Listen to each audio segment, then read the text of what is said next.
You're taking a live look right now from Rockingham Speedway in North Carolina. This track is between Charlotte and Fayetteville. It'll be a historic weekend for the NASCAR Xfinity Series.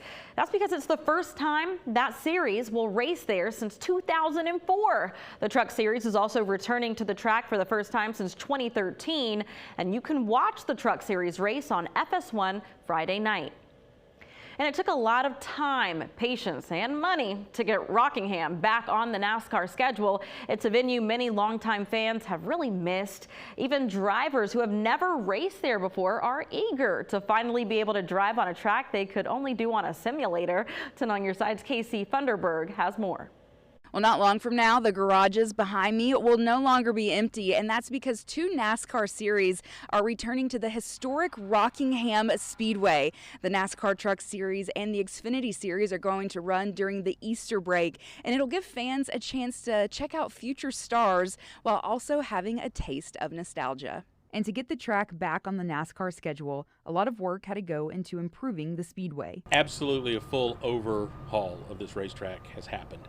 When you look at the suites that we're going to entertain in, you look at race control, you look at the surface of the racetrack, there's, yes, more than just fresh paint. Yes, there's new asphalt, but there's also a whole new energy that comes along with that. Rockingham had its place on the schedule for so many years, so many great battles.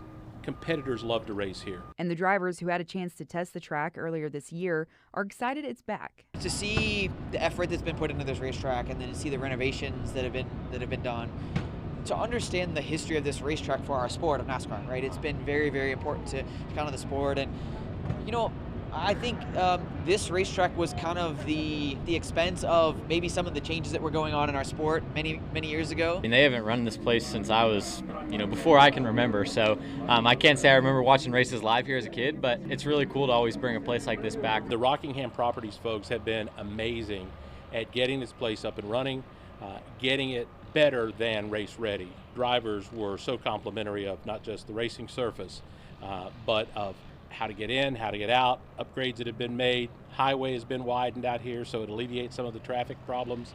We even have Amtrak, who's going to bring a train down from Raleigh with race fans on it on Saturday, so stops in Cary and Southern Pines and bring folks here. The drivers aren't the only ones who will have a new experience at the Rock. Fans will as well. The fan zone is going to be amazing. All out in front of the racetrack. Nothing there now, but it's going to light up just like the old Cup days if you go back that far and understand what it looked like out there. People are going to come out and they're going to have plenty to do. It's not just going to be seeing a race or two. They're going to have plenty to do, so we hope they'll come early and enjoy what we have for them out there. And that was Casey Funderburg reporting. If you wanted to go to the race in person, sorry, it's sold out. So instead, tune in to the CW Saturday at 3 for the North Carolina Education Lottery 250. The green flag drops at 3:30. Jamie McMurray won the last 4 Xfinity series races at Rockingham, but he's now part of the CW broadcast team. The CW is channel 43.2 if you're using an antenna.